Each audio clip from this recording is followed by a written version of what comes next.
ప్రాణం అల్లాడిపోతుందయ్యా అన్నది ఒక ఆమె.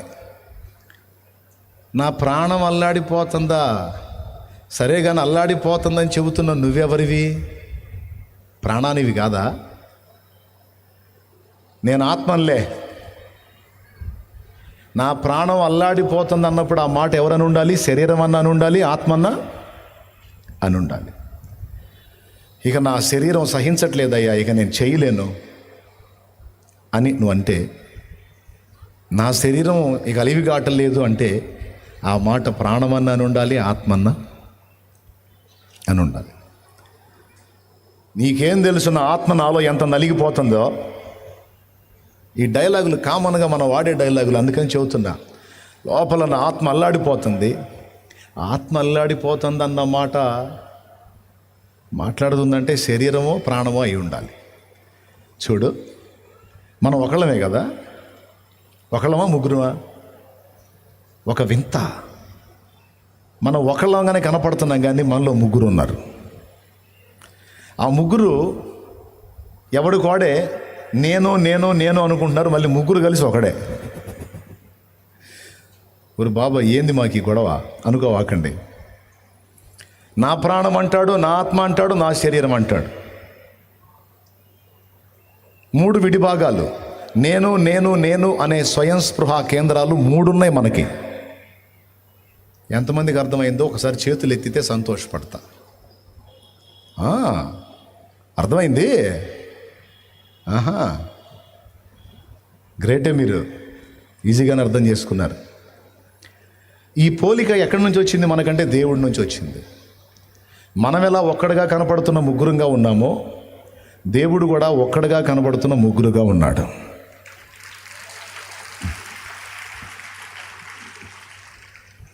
మనం మూడు భాగాలైనా కూడా ఒక్కడే మానవుడు అయినట్టు దేవుడు మూడు భాగాలుగా ఉన్న ఒక్కడే దేవుడు.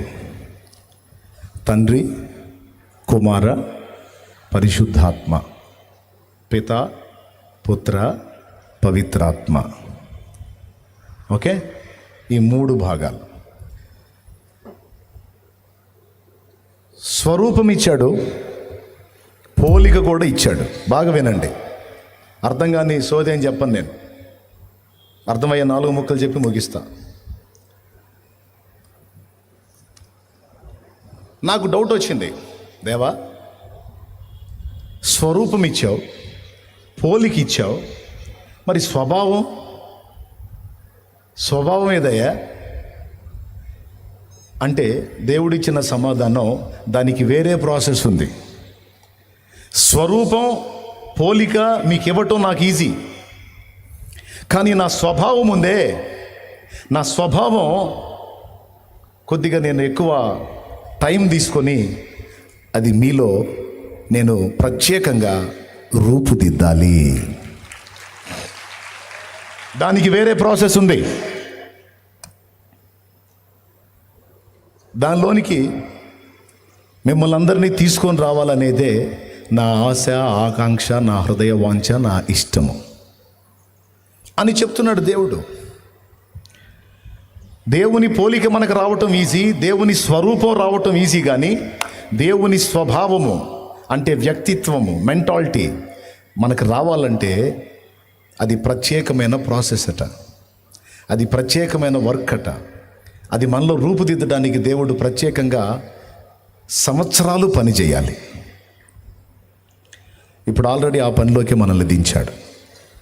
ఈ మాట ఎక్కడ రాస్తుందంటే పేతురు రాసినటువంటి 2 పత్రిక 1వ అధ్యాయం. ఒక్కసారి చూడండి, బైబిల్ తీసి. బైబిల్ ఉన్నోళ్ళందరూ బైబిల్ తీయండి. ఈ మాట అండర్లైన్ చేసుకోండి. 2 పేతురు పత్రిక 1వ అధ్యాయము 4వ వచనం 5వ లైన్ చదువు. దేవ స్వభావమునందు పాలివారగునట్లు ఈ వాగ్దానముల మూలముగా మీరు తప్పించుకొని దేవ స్వభావమునందు పాలివారగునట్లు వాటిని అనుగ్రహించెను. బాగా వినాలి. ఈ మాటల్లో నుండి పరిశుద్ధాత్మ మనతో మాట్లాడునుగాక, మన మనోనేత్రాలు వెలిగించునుగాక. ఉపదేశాన్ని అడ్డగింప చూసే దురాత్మ దయ్యపు అంధకార శక్తుల ప్రభావం యేసు నామంలో బంధించబడును గాక. ప్రభు సన్నిధి, ప్రభు వాక్యం మనకు ప్రత్యక్షమగును గాక. ఆమేన్. ఈ మాటలు మీరు జాగ్రత్తగా వినాలి. వింటే మీరు తృప్తిగా ఇంటికి వెళ్తారు. బాగా వినండి. అసలు దేవుని చిరకాల వాంఛ, కోరిక ఏంటో పరిశుద్ధాత్మ బయలుపరిచాడు ఇప్పుడు మనకి. మనం ఆత్మ కృపావరాలు పొందటం దేవుడికి ఇష్టమే. మనం ఆత్మ ఫలం ఫలించటం దేవుడికి ఇష్టమే. మనం సమృద్ధి కలిగి ఉండటం దేవునికి ఇష్టమే. మనం ప్రేమ కలిగి ఉంటాం, ఐక్యత కలిగి ఉంటాం, సహవాసం కలిగి ఉంటాం, అన్నీ ఇష్టమే. కానీ వీటన్నిటికంటే శ్రేష్టంగా దేవునికి ఏది ఇష్టం అంటే ఆయన స్వభావాన్ని, ఆయన వ్యక్తిత్వ సౌందర్యాన్ని మనం స్వతంత్రించుకోవటం దేవుడికి ఇష్టం. ఇప్పుడు మీరు చెప్పారు 10-12 రకాల మాటలు చెప్పారు. మీరేమన్నారు? పరిశుద్ధత అన్నారు, విశ్వాసం అన్నారు, విధేయత అన్నారు, చాలా చెప్పారు. ఇవన్నీ కలగలిపి దేవ స్వభావం అన్న దానిలో ఇవన్నీ ఉన్నాయి. మీరు చెప్పిన 10-12 రకాలు దేవ స్వభావం అన్న దానిలో ఇవన్నీ ఇమిడి ఉన్నాయి. దేవ స్వభావంలో ప్రేమ ఉంది. అందుకే దేవుడు ప్రేమస్వరూపి అని వ్రాయబడింది యోహాను పత్రికలో. దేవునిలో పరిశుద్ధత ఉంది. అందుకే కెరూబులు, సెరాపులు పరిశుద్ధుడు, పరిశుద్ధుడు, పరిశుద్ధుడు, సైన్యములకు అధిపతి యెహోవా పరిశుద్ధుడు, పరిశుద్ధుడు, పరిశుద్ధుడు. పరలోకంలో ఏ వినపడింది? పరిశుద్ధి, పరిశుద్ధి, పరిశుద్ధి అని వినపడుపురమదిగో పద పదదే ప్రియులారా. పరిశుద్ధి, పరిశుద్ధి ఆగు అని వినబడిద్దంట అక్కడ. పరలోకంలో వినబడేది పరిశుద్ధి, పరిశుద్ధి, పరిశుద్ధి. పరలోకంలో దేవుణ్ణి గూర్చి పలికేది పరిశుద్ధుడు, పరిశుద్ధుడు, పరిశుద్ధుడు. ఆయన ఆల్రెడీ త్రియేక దేవుడై సహవాసం కలిగే ఉన్నాడు. మీరు చెప్పిన సహవాసం అందులోకి వచ్చింది. ఆయన శిలువ మరణం పొందినంతగా విధేయత చూపిన వాడు ఉంది కనుక మీరు చెప్పిన విధేయత యేసు స్వభావంలో ఉంది. మీరు చెప్పినటువంటి సకల శుభలక్షణాలన్నీ మనం ఏం కలిగి ఉంటే దేవుడు ఇష్టపడతాడని నేను అన్నదానికి మీరు చెప్పిన 10 రకాల శుభలక్షణాలన్నీ నా యేసయ్యలో ఉన్నాయి, నా దేవుళ్ళలో ఉన్నాయి. గట్టిగా ఇప్పుడు ఇవన్నీ మనకు రావాలంటే మనకు ఆయన స్వభావం కావాలి. మీకు ఇష్టమో లేదో నాకైతే తెలియదు, ఆయన స్వభావాన్ని మనం కలిగి ఉండటం. దేవుడికి మాత్రం అదే కోరిక ఉంది. నా పిల్లలందరికీ నా బుద్ధే రావాలని ఆ తండ్రి కోరుకుంటున్నాడు. కొంతమంది తల్లుల్ని చూసి కొంతమంది పక్కోళ్ళు అంటుంటారు, మీ అమ్మాయికి అచ్చం నీ పోలికే వచ్చిందే, ఆ ముక్కు, ఆ కళ్ళు, ఆ నవ్వు నవ్వితే అచ్చం నువ్వు నోటు ఊడిపడ్డట్టు ఉంటుంది, అచ్చం నీలాగానే ఉంటుంది అన్నారు అనుకో. ఈ అమ్మతో ఆ అమ్మాయి ఏమంటే తెలుసా? ఆ వచ్చి సచ్చిందిలే, నా రూపం, నా అవతారం వచ్చి సచ్చింది, సచ్చింది, సచ్చింది. ఏందట్ట అన్నావు? రూపం వస్తే సరే, బుద్ధి రావద్దు.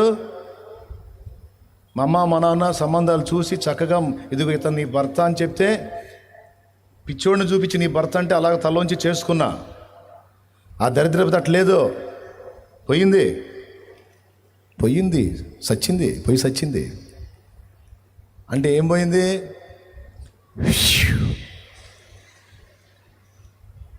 ఇప్పుడు అట్లాంటి అమ్మాయిని వాళ్ళ అమ్మ దగ్గరికి వచ్చి, అసలు మీ అమ్మాయికి అచ్చం నీ ముక్కు, నీ కళ్ళు, నీ చెవులు, నీ నోరు అచ్చం నీలాగానే ఉందంటే అమ్మ ఆనందపడిద్దే? పుట్టకొస్తే సరే ఉంది, బుద్ధి రాలేదుగా. మనం కూడా అనుకుంటాం. కొంతమంది మనుషుల్ని చూసి, అరే వీడు అచ్చం వాళ్ళ నాన్నలాగానే ఉన్నాడురా, అని చూస్తుంటే వాళ్ళ నాన్నే గుర్తొస్తున్నాడు. అంటే ఇంకొకడు అంటాడు, వాళ్ళ నాన్ననే ఉంటాడు కానీ వాడంత మంచోడు కాదు, వీడు పెద్ద ఎదవా, వీడు మామూలు ఎదవ కాదు, వీడు పెద్ద గాలుడు, వీడికి ఆయన రూపం వచ్చింది కానీ పాప ఆ నీతి రాలా వీడికి, వీడొట్టి గాలి ఎదవా అంటారా అనరా? రైట్. ఇప్పుడు పోలిక స్వరూపం గొప్పదా, స్వభావం గొప్పదా? కొట్టు. ఏది గొప్పది? ఒకళ్ళు వచ్చి, అయ్యో అబ్బాయిని కన్నావు, నీ బుద్ధే మంచి బుద్ధి అనుకుంటే నీ కాడికి మంచోడయ్యా, అస్సలు నీ బుద్ధిని మించిపోయాడయ్యా. అబ్బా ఏం బుద్ధయ్యా, ఎంత జాలయ్యా, ఎంత ప్రేమయ్యా, ఎంత కనికరమయ్యా, ఎంత మంచితనమయ్యా, ఎంత మంచి పలకరింపయ్యా, చిరునవ్వు నవ్వి నోరారా పలకరిస్తాడయ్యా. అబ్బో నిన్ను మించిపోయాడయ్యా, బుద్ధిలో అమ్మయ్యా, జాలిలో, మంచితనంలో. అమ్మా అబ్బా మించిపోయారమ్మా నిన్ను అంటే అప్పుడు ఉంటుంది నాన్నకు అప్పుడు ఉంటుంది, ఇక మామూలుగా ఉండదు. అట్లా అనకుండా, అయ్యా అబ్బాయికి ఇంకా నీ అంత ఇది రాలేదనుకుంటా, ఎందుకట్టన్నా? కాదులే, అబ్బాయి ప్రవర్తన నీలాగా లేకపోతేనో నీ అంత ఇది రాలేదనుకుంటా, వచ్చిందిలే మనం ఫీల్ కాకుండా. అంటే వాళ్ళ ఫీలింగ్ ఏంటంటే నువ్వు పర్లేదు కానీ వాడు పెద్ద ఎదవన కన్నట్టున్నావుగా, ఎదవనే అని చెప్పకనే చెప్పినట్టు. ఇప్పుడు మీరు చెప్పండి, స్వరూపం గొప్పదా, పోలిక గొప్పదా, స్వభావం గొప్పదా? ఒక మంచి తండ్రి, మంచి వ్యక్తిత్వం గల తండ్రి, మంచి మనస్తత్వం గల తల్లి తన పిల్లలకి ఏం రావాలని కోరుకుంటారు? నంబర్ 1, నా బిడ్డలకి నాకన్నా మంచి బుద్ధి రావాలని కోరుకుంటారు. దేవుణ్ణి కూడా అదే అడుగుతారు.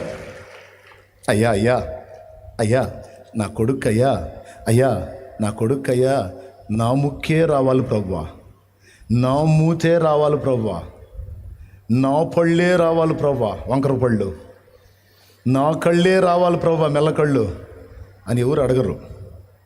ఎవరు కోరుకున్నా, అయ్యో నా బిడ్డకి మంచి బుద్ధి ప్రసాదించు అయ్యా, నా మంచి బుద్ధిగా నాకంటే మించిన మంచితనం, మంచి బుద్ధి నా బిడ్డకి అయ్యా, నా బిడ్డ బతుకుని మార్చయ్యా, నా బిడ్డకి మంచి స్వభావం అయ్యా. ఏ తల్లి అడిగినా, ఏ తండ్రి అడిగినా ఆ కోరికే అడుగుతారు దేవుణ్ణి. ఎంతమంది ఒప్పుకుంటారు? డౌట్ లేదుగా. మరి ఒక తల్లిగా, తండ్రిగా నీ పిల్లల గురించి నువ్వు అట్లా కోరుకున్నప్పుడు, మరి మీ నాన్న, మా నాన్న, మన అందరి నాన్న ఏం కోరతాడని ఊహించి ఒక్కసారి. ఏం కోరతాడండి? ఆయన పిల్లలమైన మనకి ఆయన బుద్ధే రావాలని కోరుకుంటాడు.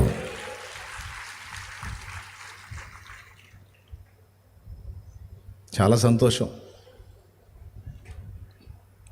ఇప్పుడు ఆ బుద్ధి మనకి రావాలని ఆయన ఆశపడుతున్నాడు, మనకు కూడా ఆశ ఉంది. మనం పాటలు కూడా పాడతాం తెగ, యేసులాగే ఉండాలని, యేసుతోనే నడవాలని. ఇప్పుడు నేను పాడానని పాడావా, లేకపోతే నిజంగా నీకు ఆ కోరిక ఉందా? యేసయ్యలాగా ఉండాలని నాకు కూడా ఉందని అన్నోడు చేతులు ఎత్తండి. రైట్, మంచి కోరిక బిడ్డ, మంచి కోరిక. యేసయ్యలాగే నువ్వు ఉండాలని ఆ పరమ తండ్రి కోరిక కూడా. ఆయన స్వభావం నీలోనికి రావాలని, దేవ స్వభావంలో నువ్వు పాలివాడవు, పాలిదానవు కావాలని ఆయన కోరిక. అంటే ఇప్పుడు పాలివారం అవుతున్నాము అంటే ఇంతకుముందు మనకు ఆ స్వభావం లేదని అర్థం. మరి ఏ స్వభావం ఉంది? ఆదాము హవ్వల్ని చేసినప్పుడు వాళ్ళు మానవ స్వభావంతో ఉన్నారు. మన మొట్టమొదటి స్వభావం మానవ స్వభావం. తర్వాత సైతానుగాడు వచ్చి శోధించిన తర్వాత దుష్ట స్వభావం అనేది వచ్చింది. ఫస్ట్ మానవ స్వభావం, తర్వాత దుష్ట స్వభావం. ఇప్పుడు వచ్చి మారు మనసు పొంది బాప్తిస్మం పొందినప్పుడు మనలో ఉన్న ఆ దుష్టత్వాన్ని కడిగేసి, ఆ పాపాలని కడిగేసి, ఆ దుష్ట స్వభావాన్ని తొలగించి, ఇక దేవ స్వభావాన్ని మనలో నింపటానికి మొదలుపెట్టే ప్రక్రియే బాప్తిస్మము. కొట్టు. బాప్తిస్మము ద్వారా నిన్ను టేకప్ చేసి, నీలో ఉన్న ఆ ప్రాచీన స్వభావాన్ని, ఆ దుష్ట స్వభావాన్ని దుళ్ళగొట్టి, ఆ పాపాలన్నీ కడిగి, ఇక నెక్స్ట్ డే నుంచి నీలో పని మొదలు పెడతాడండి దేవుడు. ఇప్పుడు మనలో ఆల్రెడీ బాప్తిస్మం పొందిన వాళ్ళకి పని మొదలు పెట్టాడు. ఇప్పుడు ఇక్కడ కూర్చున్నారు చూడు, వీళ్ళందరికీ ఈరోజు మొత్తం కడిగి శుభ్రం చేసి ఆ తర్వాతి గంట నుంచి పని మొదలు పెడతాడు. ఇక ఏ పని మొదలు పెడతాడో తెలుసా? ఒకటి వెళ్ళగొట్టడం, ఒకటి నింపటం. వెళ్ళగొట్టే దేన్ని? దుష్ట స్వభావాన్ని. అంతకుముందు ఉందే మనలో ఆ పాపాలు చేసే బుద్ధి, ఆ పనికిమాలిన బుద్ధి, ఆ బూతులు తిట్టే బుద్ధి, ఆ మందు తాగే బుద్ధి, ఆ గాలి తిరుగులు తిరిగే బుద్ధి, ఆ దొంగ చూపులు చూసే బుద్ధి, ఆ దొంగతనాలు చేసే బుద్ధి, ఆ జనాల్ని నెత్తిన చేతులు పెట్టే బుద్ధి, ఆ లంచాలు తీసుకునే బుద్ధి, ఆ వంచనలు చేసే బుద్ధి, ఆ పనికిమాలిన పాపిష్టి బుద్ధి, ఆ కుళ్ళు బుద్ధి, అసూయ బుద్ధి, ఆ దుష్ట స్వభావం, ఈ శరీర స్వభావం. దీన్ని దొళ్ళగొట్టి దైవ స్వభావంతో నిన్ను నింపటానికి ఇక స్టార్ట్ చేస్తాడు వర్క్. అదండి అసలు ప్రాసెస్, అసలు పని అదండి, దేవుడు చేస్తున్న పని. దానిలోకి నిన్ను తీసుకొని రావడానికే దేవుడు నిన్ను రమ్మని పిలిచాడు, చేయబట్టుకున్నాడు. ఈరోజు నిన్ను నడిపిస్తూ ఉన్నాడు అందులోకి తీసుకెళ్ళడానికి. చాలామందికి ఇదొక కోరిక, కోరాలి అన్న సంగతే తెలియదు. ఏ కాడికి మోకాళ్ళు వేసిన దగ్గర నుంచి అయ్యా మా అబ్బాయి, మోకాళ్ళు వేసిన నుంచి అయ్యా మా అమ్మాయి అని కొంతమంది అయ్యా అప్పులు, కొంతమంది అయ్యా రోగం అని. అప్పులు, రోగం, అబ్బాయి, అమ్మాయి అన్నీ తెలుసు. నువ్వు దేవుని ముందు మోకాళ్ళు వేసినప్పుడు ముందు అడగాల్సినది ఏంటంటే, నీ వలే నన్ను చెయ్యి, నీ స్వరూపంలోనికి, నీ స్వభావంలోనికి, నీ పోలికలోనికి నన్ను మార్చు. ఇది తమ్ముడు, ఇది అక్క, ఇది అన్న, ఇది చెల్లి, మనం ఎప్పుడు దేవుణ్ణి అడగవలసిన ప్రధానమైన ముఖ్యమైన కోరికే. ఇది ఎలా వచ్చింది మనలోకి? రెండు విషయాలు చెప్తా, గుర్తుపెట్టుకోండి. ఎలా వచ్చింది అంటే, ఒకటి, ఇలాంటి స్వభావాన్ని కలిగి ఉండాలన్న ఆశ ఉండాలి. ఏముండాలి? ఏ ఆశ ఉండాలి? ఆయన లాంటి వ్యక్తిత్వం నేను పొందుకోవాలన్న ఆశ ఉండాలి, ఒకటి. రెండవది, ఆశ ఏం చేసిద్దంటే దేవుణ్ణి అడిగేటట్టు చేసిద్ది. అప్పులు తీరాలని ఎంతమందికి ఆశ ఉంది? చేతులు ఎత్తండి. అప్పులు ఉన్న వాళ్ళందరూ చేతులు ఎత్తండి. అట్లా గదిలిచ్చండి అప్పులు ఉన్న వాళ్ళందరూ. ఇంకెవరికండి లేనిది? అందరూ చేతులు ఎత్తారుగా. అప్పులు ఉన్నాయి. పాపం, ఏం బాధపడవాకండి, నేను కూడా చేసేలే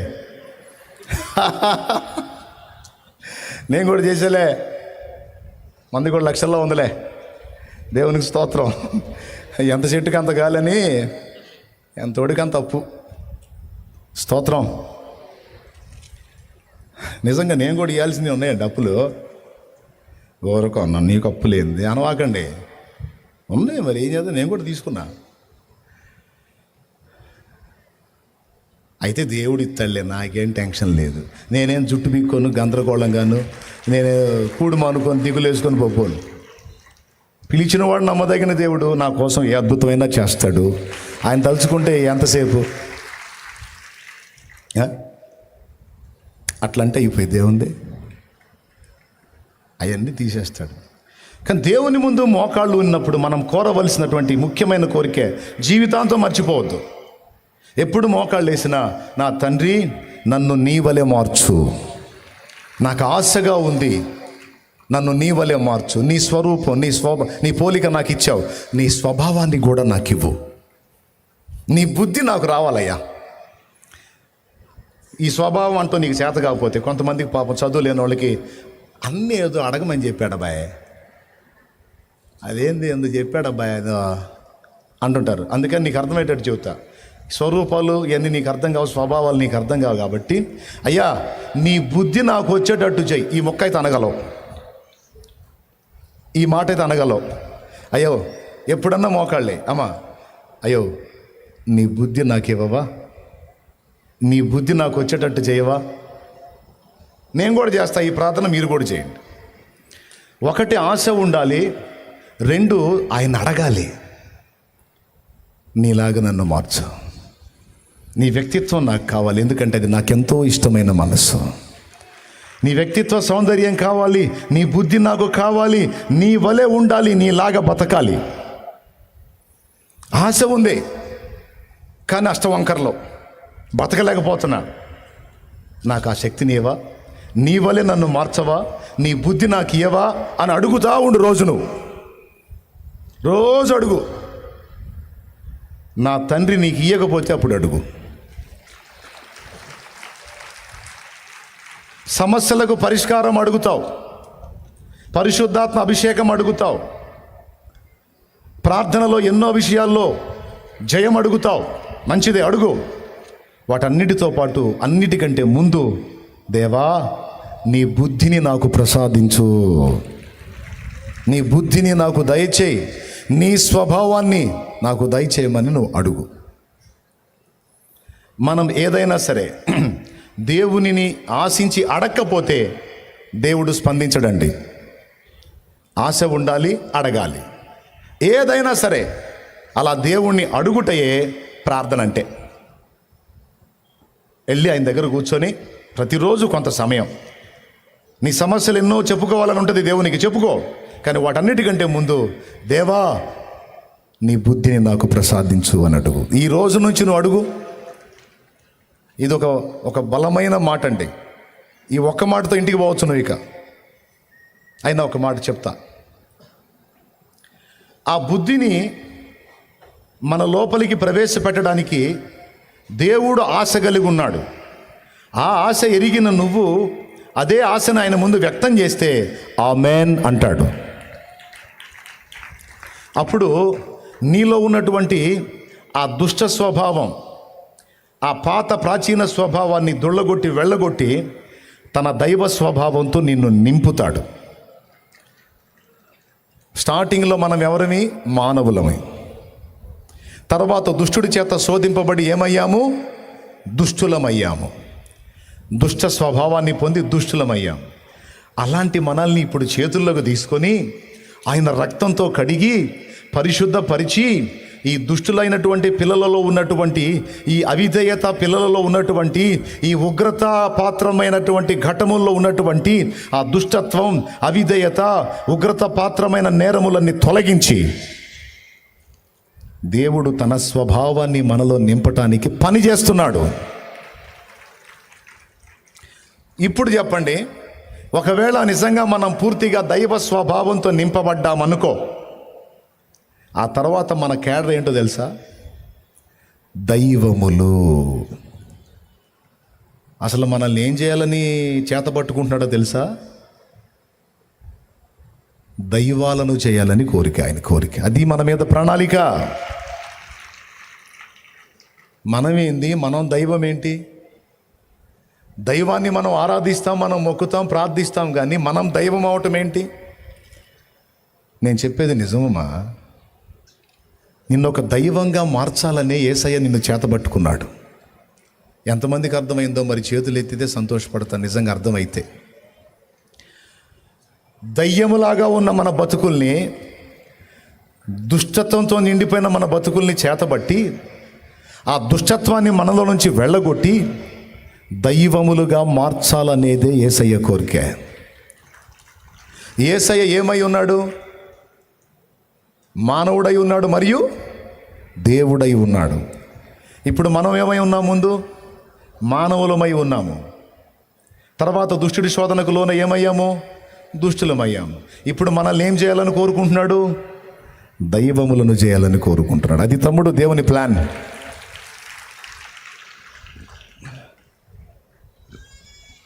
కొంతమంది మనుషులను చూసి,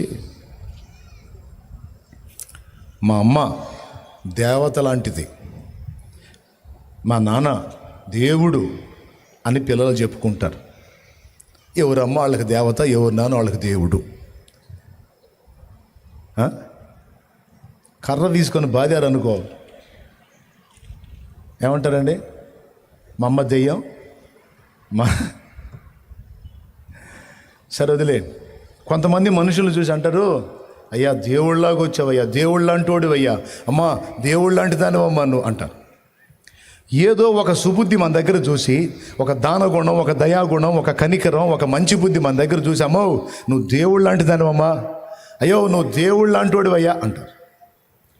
నా ప్రభు ఏం చేయబోనుకున్నాడు తెలుసా? లాంటోడు కాదు, అసలు దైవాన్ని చేయాలని పూనుకున్నాడు. ఆయన మానవుడు మరియు దేవుడై ఉన్నట్టు మానవులమైన మనల్ని దేవుడుగా, దైవములుగా చేయాలనేది ఆయన అనాది సంకల్పం. 82వ కీర్తన 6వ వచనం, తొందరగా చూడు. మీరు దైవములనియు మీరందరూ సర్వోన్నతుని కుమారులనియు నేనే సెలవిచ్చి ఉన్నాను. చాలు. ఆ మాట ఎప్పుడన్నా ఆలోచించారా? చదువు, మళ్ళీ చదువు అదే మాట. మీరు దైవములనియు, 82వ కీర్తన 6వ వచనం చదువుతున్నాడు. మీరు దైవములనియు మీరందరూ మనం దైవాలం ఏందండి? మీరందరూ సర్వోన్నతుని కుమారులు కుమార్తెలట. సర్వోన్నతుడు ఎవరు? పరలోక తండ్రి. ఆయనకి కొడుకులం కూతుళ్ళమట. ఎప్పుడయ్యామో? ఎప్పుడైతే మారు మనసు పొంది బాప్తిస్మం పొంది విశ్వాసం వ్యక్తపరిచామో అప్పుడే మన లిస్టులో రాశాడో తెలుసా? ఇదిగో ఫలానా మరియమ్మ, ఫలానా పేరు కలిగిన తల్లి, ఫలానా ఆమె నా కూతురు, ఫలానా అబ్బాయి నా కొడుకు అని ఏనాడైతే మారు మనసు పొంది బాప్తిస్మం పొంది జీవగ్రంథంలో పేరు సంపాదించుకున్నామో ఆ రోజే మన పేరు దేవుని కొడుకు, దేవుని కూతురు అని రాశాడు. ఏమని రాశాడు? నోరు చెబుతారా? ప్రార్థన చేయమంటారా? మీకేదో ఇబ్బంది కలుగుతున్నట్టుంది. నేను అస్సలు ఒప్పుకోనట్టయితే ప్రార్థన చేయనా? చేయమంటే చెప్పండి, ప్రార్థన చేసేస్తాను. ఇక జంప్ అవుదాం. పెందలాడు నేను కూడా ఇంటికి పోతా. మరేదో నాకేదో పిచ్చి పట్టినట్టు చూస్తున్నారు ఏంది? చెప్పాలి. ఏం చెప్పాను నేను ఇప్పుడు? ఏనాడైతే విశ్వాసాన్ని ప్రచురపరిచి రక్షణ పొందామో ఆనాడే మనల్ని దేవుని కుమారులుగా కుమార్తెలుగా రాశాడు కదా. పేరులు రాయంగానే సరే, ఆయనకు పుట్టంగానే సరే ఏం రావద్దు? బుద్ధి. ఆ బుద్ధిని మనల్ని రూపుదిద్ది ఆయన బుద్ధి మనకు ప్రసాదించి ఆ వ్యక్తిత్వము, ఆ స్వభావం మనకు వచ్చేటట్టు చేసి మనల్ని కూడా దేవుడు తన పక్కన కూర్చోబెట్టుకోవాలని ఆశపడుతున్నాడండి. నమ్ముతారా? మిమ్మల్ని అందరినీ సేవకుల్ని చేసి నా పక్కన కూర్చోబెట్టుకోవాలని నా ఆశ ఉందండి. వీళ్ళలాగే మిమ్మల్ని అందరినీ సేవకుల్ని చేసి, సేవకురాళ్ళని చేసి నా పక్కన కూర్చోబెట్టుకోవాలని నాకు ఆశ ఉంది. తప్ప? న్యాయమేనా? అవుతారా? దేవుడి చిత్తం అయితే అవుతాంలే అన్నా అని చెప్పండి. నేను ఎలాగైతే ఆశపడుతున్నానో నేను కూర్చున్న దాని ప్రక్కన మీరు కూడా కూర్చోవాలని నా ప్రభు, నా యేసయ్య మనల్ని అక్కడ కూర్చోబెట్టాలని అంత బాధపడ్డాడండి. మనల్ని ఆయన దగ్గర కూర్చోబెట్టాలని అదిగో ఆ సిలువను మోసాడండి, అదిగో ఆ శ్రమను అనుభవించాడండి. అదండి అసలు ఆయన ప్లాన్.